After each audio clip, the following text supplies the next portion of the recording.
કલોલ નગરપાલિકા દ્વારા 3 ગણો વેરો વધારવાથી વોર્ડ નંબર 11ના કાઉન્સિલર કુંજ બિહારીએ નગરપાલિકામાં ધારદાર રજૂઆત કરી હતી।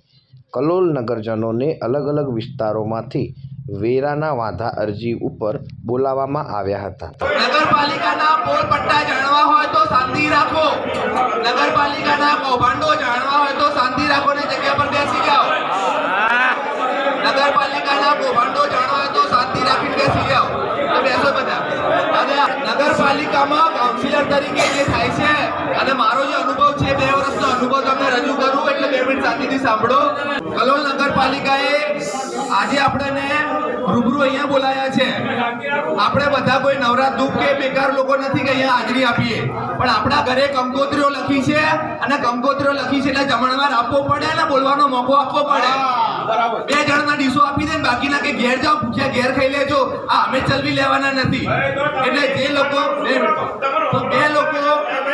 લોકો રજૂઆત મારા જે મુદ્દા છે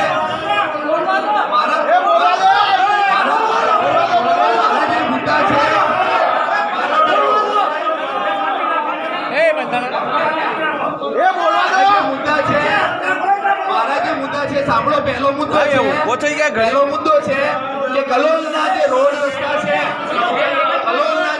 રસ્તા છે એ રોડ રસ્તા પૂર્વ અને પશ્ચિમનો જો તમે સર્વે કરો તો પૂર્વ વિભાગના રોડ રસ્તા કમરના મણકા ભાગી જાય ને એવા છે, બરાબર? એટલે એ જગ્યાએ રોડ રસ્તાની ગટરની હાલતો ખરાબ છે। ગટરોની હાલત જો આપણે કહીએ તો વર્ષોથી બ્લોક થઈ ગયેલી, ઓવરફ્લો થઈ ગયેલી અને ગઢિયા તરીકેની જૂની પાઇપોવાળી ગટરો છે। આપણી મહાન નગરપાલિકા લોકો મરી જાય, 2-3 વાર કોલેરા ફાટે અને 7-8 લોકો મરી જાય તો આપણે જાગીએ છીએ। સાહેબે કીધું કે અમે લોકો નંખાઈ પાણીની વાત બરોબર, પણ ક્યારે નંખાઈ? 1-2 મહિનાનું 9 મહિનાનું છોકરું માસૂમ મરી ગયું, 7-7 લોકો મરી ગયા, ત્યારે નગરપાલિકાને જ ખબર પડે છે કે નવી લાઈન નંખાઈએ, પણ કેટલી નંખાઈ છે, કેટલી બાકી છે, એ લોકો જવાબ નથી આપતા। આગળ